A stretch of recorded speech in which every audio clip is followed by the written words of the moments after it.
الحمدللہ والصلاة والسلام علی رسول اللہ وعلی آلہ وصحبہ ومن والہ۔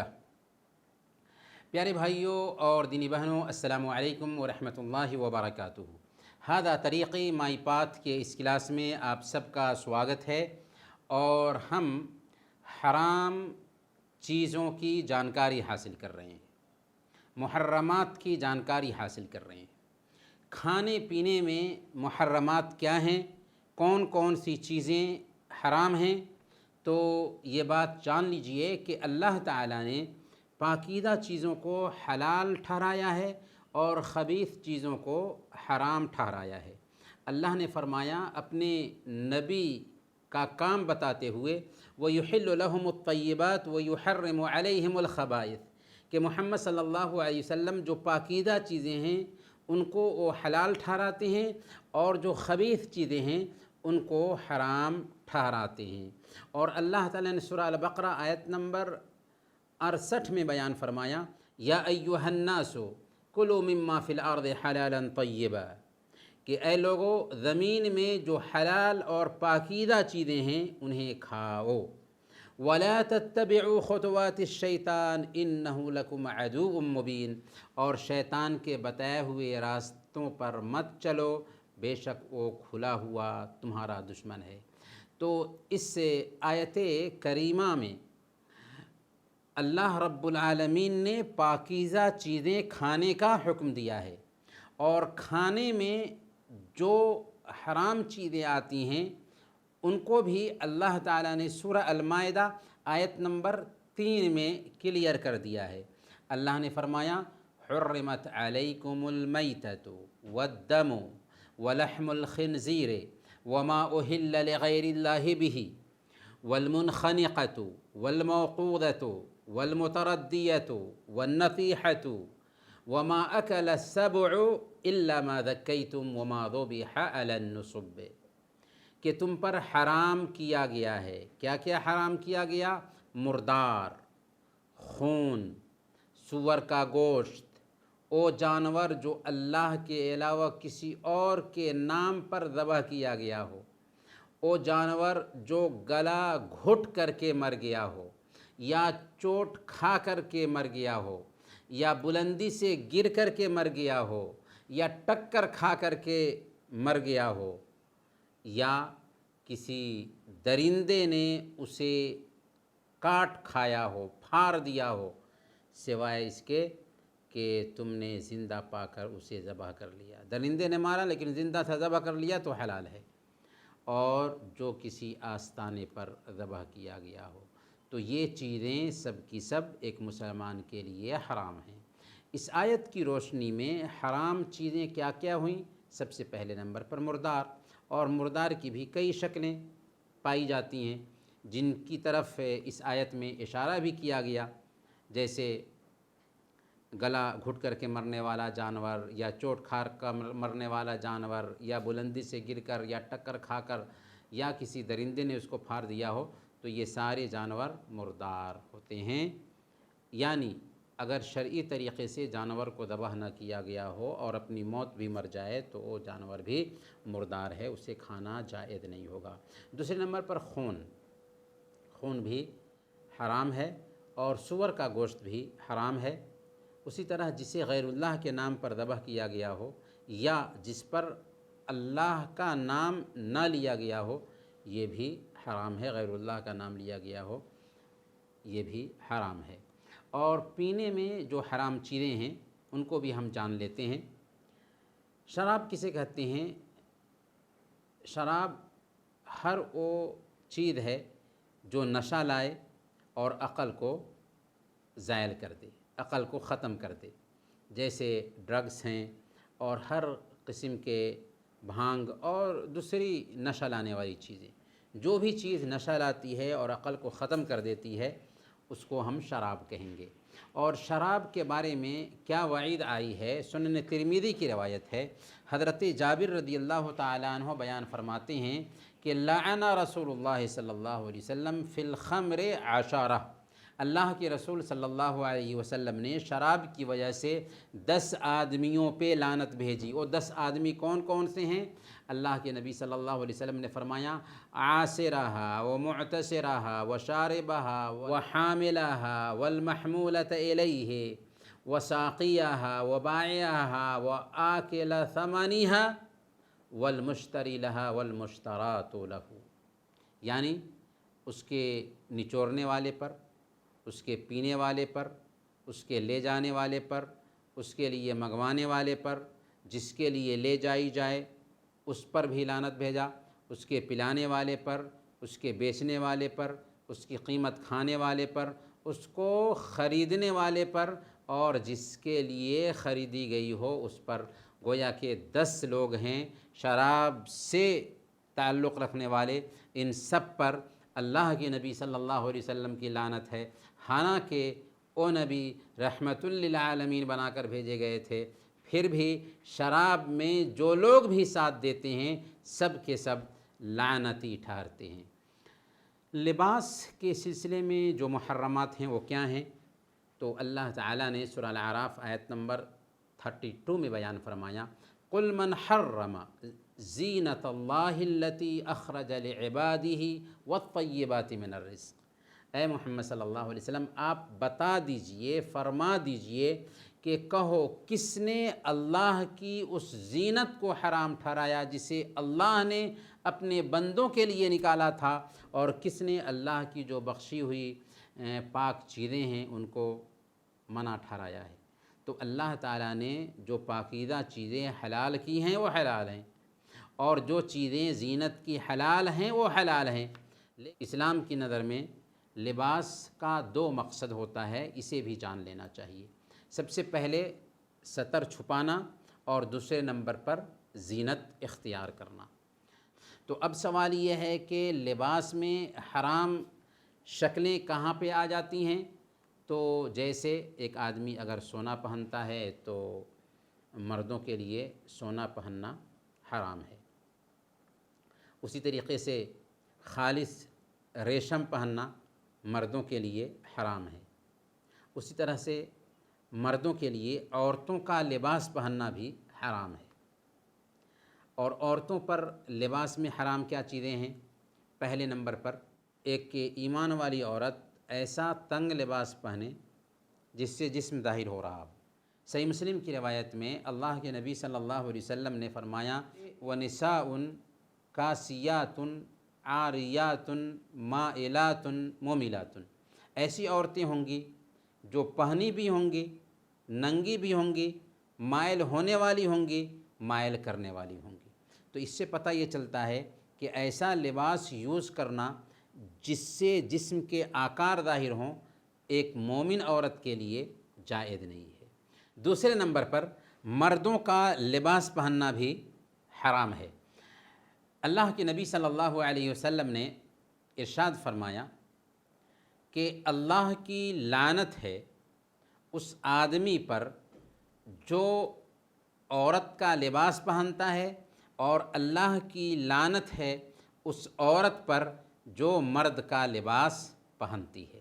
تو مرد کے لیے عورت کا لباس پہننا حرام ہے، اور عورت کے لیے مرد کا لباس پہننا حرام ہے. تیسرے نمبر پر اللہ کی بناوٹ میں تبدیلی پیدا کر کے زینت اختیار کرنے میں غلو کرنا، چاہے مرد کرے چاہے عورت کرے، یہ بھی حرام ہوگا، یہ بھی ناجائز ہوگا. مثال کے طور پر جسم پر ٹیٹو بنوانا غلط ہے، دانتوں کو باریک کرنا غلط ہے، بغیر کسی سخت ضرورت کے اللہ تعالیٰ نے جس شکل میں ہمیں پیدا کیا ہے اس شکل کو بدلنا.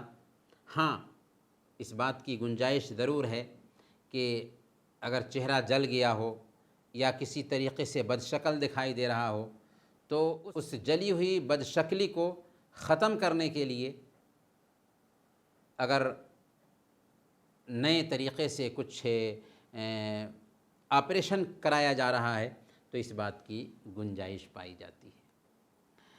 اسی طریقے سے گھر میں جو حرام چیزیں ہیں یا جن کا تعلق حرمت سے ہے، جیسے زندہ مخلوق سے مشابہت رکھنے والی مورتیوں سے گھروں کو سجانا،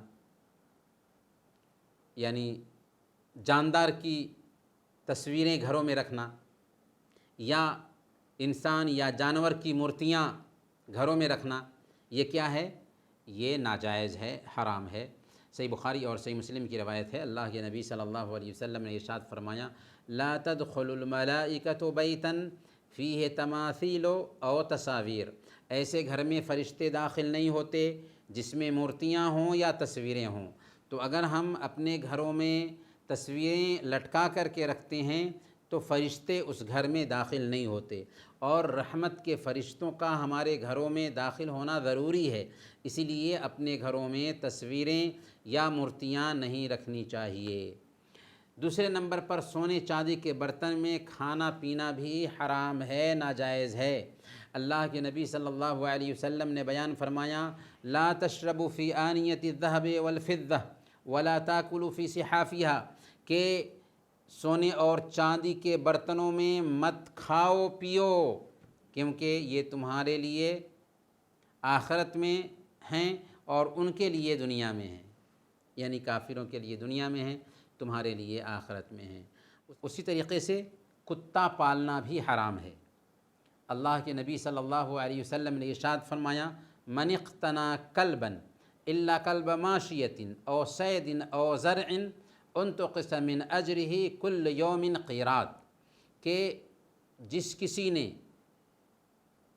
کتا پالا بغیر اس کے کہ وہ شکار کے لیے یا جانور کی حفاظت کے لیے یا کھیت کی حفاظت کے لیے رکھا ہو، ان اسباب کے علاوہ کسی اور مقصد سے وہ کتا پالتا ہے، تو ہر دن کے بدلے اس کی نیکیوں میں سے ایک قیراط کے برابر کم ہوگی۔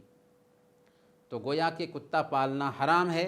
ہاں اگر شکار کے لیے رکھتے ہیں یا جانوروں یا گھروں کی حفاظت کے لیے رکھتے ہیں یا کھیت کی حفاظت کے لیے پالتے ہیں تو کوئی حرج کی بات نہیں۔ اب سوال یہ ہے کہ کمانے والی چیزوں میں حرام یا محرمات کیا ہیں؟ تو جیسے مورتیاں بنانا یا صلیب بنانا، چرس اور افیون کی کھیتی کرنا، نشیلے پدارتھوں کی تیاری کرنا، یہ سب حرام اور ناجائز کاروبار ہیں۔ اسی طریقے سے جسم بیچنا، ایک عورت جسم بیچ کر کے کمائی اکٹھا کر رہی ہے تو یہ بھی حرام ہے۔ ناچ گانے اور یون کلاؤں کی تجارت میں کام کرنا، یہ بھی حرام ہے۔ اسی طریقے سے ہر وہ کاروبار جس میں دھوکہ ہو، جس میں سود ہو، بیاج ہو، ظلم اور ایسی چیز شامل ہو جسے اسلام نے منع کیا ہے۔ اب سوال یہ ہے کہ فیملی لائف میں محرمات کیا ہیں، حرام چیزیں کیا ہیں؟ تو بیوی کے علاوہ کسی دوسری عورت کو سہواس کی نظر سے دیکھنا، شہوت کی نگاہ سے دیکھنا، اسی طریقے سے اجنبی عورت پر اگر نظر پڑتی ہے تو ٹکٹکی لگا کر کے اس کو دیکھتے رہنا، اور وہ بھی شہوت سے، یہ بھی غلط ہے۔ اللہ کے نبی صلی اللہ علیہ وسلم نے سنن ابی داؤد کی روایت کے مطابق حضرت علی رضی اللہ تعالیٰ عنہ سے فرمایا تھا، یا علی لا تتبع النظرۃ النظرہ فإن لک الأولی وليست لک الآخرہ، کہ اے علی نظر پڑنے کے بعد دوسری نظر مت ڈالو، ایک نظر تو معاف ہے، دوسری نظر معاف نہیں۔ تو پہلی نظر پڑ گئی تو وہ معاف ہے، پھر دوبارہ دیکھنا اور دیکھنے کی بار بار کوشش کرنا، اس بات کی گنجائش نہیں پائی جاتی۔ اسی طریقے سے ہومو سیکسوالٹی، جس کو سملینگکتا کہتے ہیں، یعنی مردوں کا مردوں سے اور عورتوں کا عورتوں سے سیکس کرنا۔ مردوں کا مردوں سے سیکس کرنا، سب سے پہلے یہ بیماری قوم لوط میں پیدا ہوئی، جس کی وجہ سے اللہ تعالیٰ نے ان کو ایسی سخت عذاب دیا کہ قیامت کے دن تک ایسے لوگوں کے لیے عبرت کا سامان ہے۔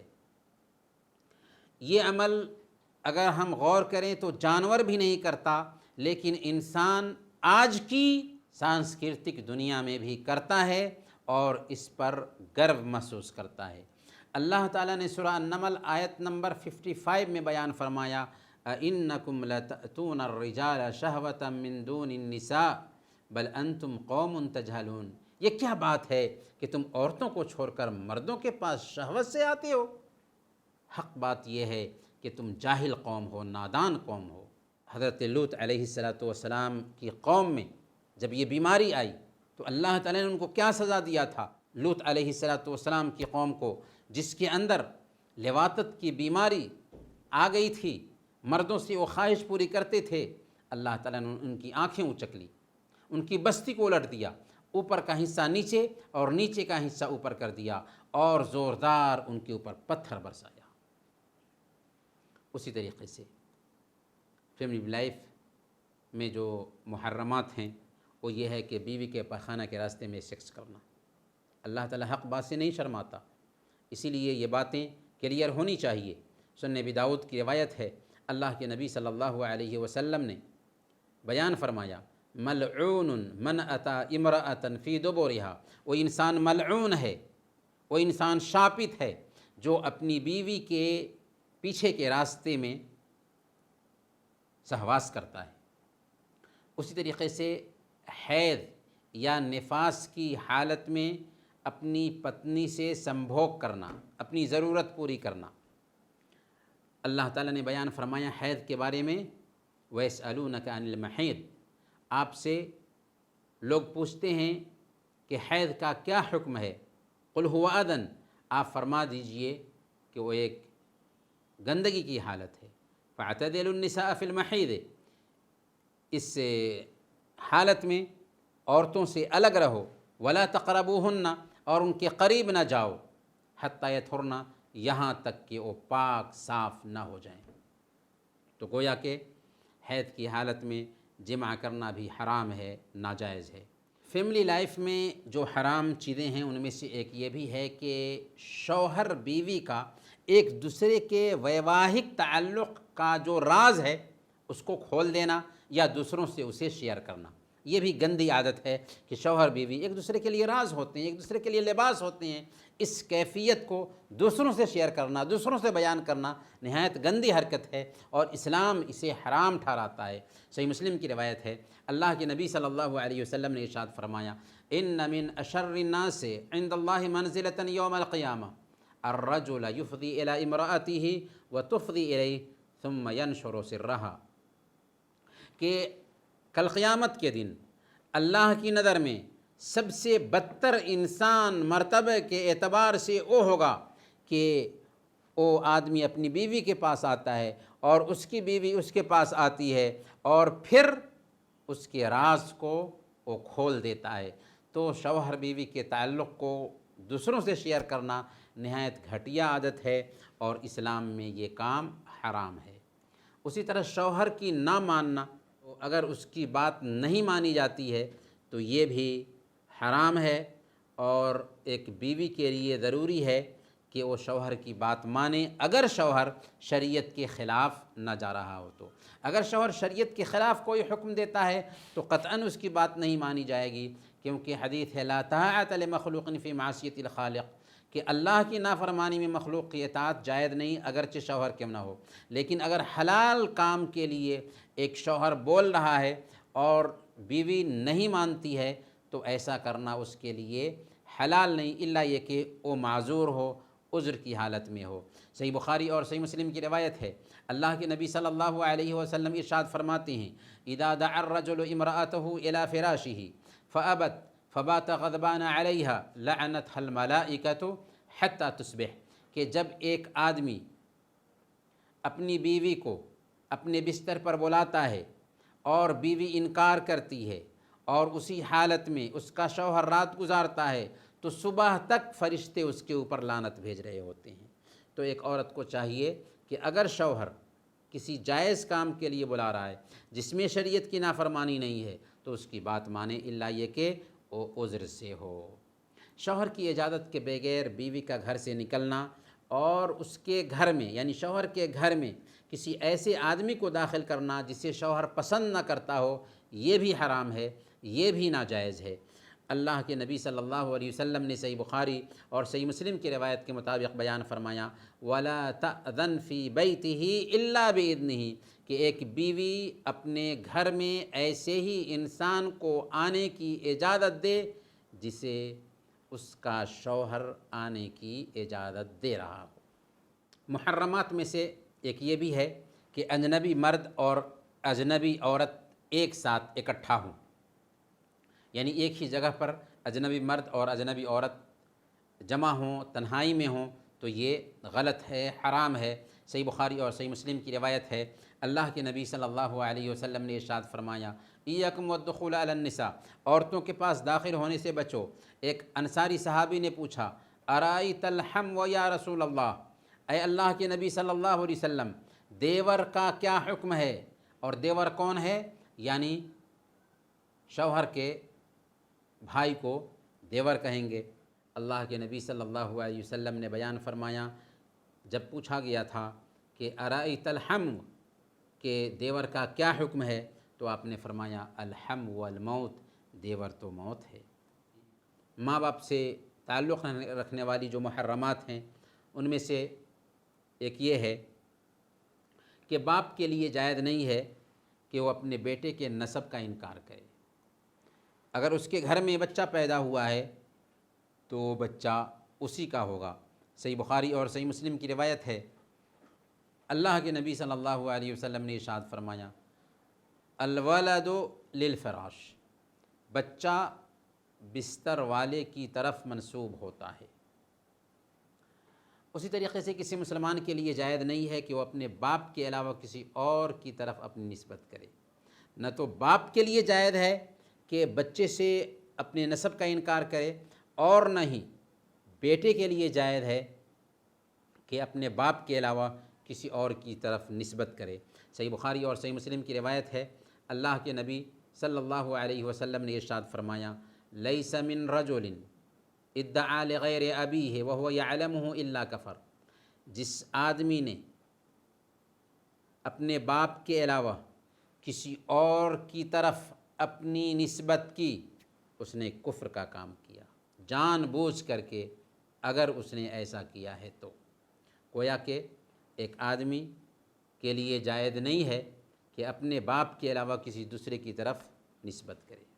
منہ بولا بیٹا بنانا بھی حرام ہے، یعنی دوسرے کے بیٹا کو یا دوسرے کی بیٹی کو اپنی نسب سے جوڑنا بھی حرام ہے۔ اللہ نے فرمایا ادعوہم لآبائہم ہوا اقسط عند اللہ، ان لے پالکوں کو، ان منہ بولے بیٹوں کو ان کے باپ کی طرف نسبت کر کے ان کو پکارو۔ ہاں، اگر کسی کے پاس اولاد نہیں ہے تو اس بات کی گنجائش پائی جاتی ہے کہ دوسرے کی اولاد کو لے کر کے اسے پوس پال دے، تاکہ بچے کی جو خواہش ہے وہ خواہش اس کی پوری ہو جائے۔ لیکن اس بات کی ہماری شریعت میں گنجائش نہیں ہے کہ دوسرے کی اولاد لے کر کے ہم اپنے نام کے ساتھ اس کو ملا دیں اور اس کو اپنے خاندان میں شامل کر لیں۔ اس بات کی گنجائش نہیں ہے۔ بچہ نسبت رکھے گا تو اپنے حقیقی باپ کی طرف ہی نسبت کرے گا۔ کسی کے پال دینے سے، کسی کے گود لینے سے اس کا وہ بچہ نہیں ہو سکتا۔ حقیقت میں وہ اسی کا بچہ ہوگا جس کے نطفہ سے پیدا ہوا ہے۔ اسلام رشوت کو بھی حرام ٹھہراتا ہے۔ مسند احمد کی روایت ہے، حضرت عبداللہ بن عمر رضی اللہ تعالیٰ عنہ بیان فرماتے ہیں کہ لعن رسول اللہ صلی اللہ علیہ وسلم الراشی والمرتشی، اللہ کے رسول صلی اللہ علیہ وسلم نے رشوت لینے والے پر اور دینے والے دونوں پر لعنت بھیجا۔ حدیث کا مفہوم یہ ہوا کہ رشوت لینے والا اور رشوت دینے والا دونوں کے دونوں اللہ کی رحمت سے محروم ہے، ملعون ہے، شاپت ہے، اور مسلم سماج میں رشوت کے نقصانات کی وجہ سے اسلام نے رشوت کو حرام ٹھہرایا ہے، اس کا لین دین حرام ٹھہرایا ہے۔ ہاں، کہیں پر ایک انسان اتنا مجبور ہو جاتا ہے کہ اسے اپنا حق حاصل کرنا ہے اور اپنا حق حاصل کرنے کے لیے رشوت دیے بغیر کوئی چارہ نہیں، تو وہاں پر الضرورات تبیح المحظورات، کہ ضرورت کی چیزیں حرام کو حلال ٹھہرا دیتی ہیں، اس قاعدے کے تحت اس کے لیے رشوت دینے کی گنجائش ہو جائے گی، کیونکہ اسے اپنا حق لینا ہے، اور حق تب تک کہ نہیں ملتا جب تک کہ رشوت نہ دے۔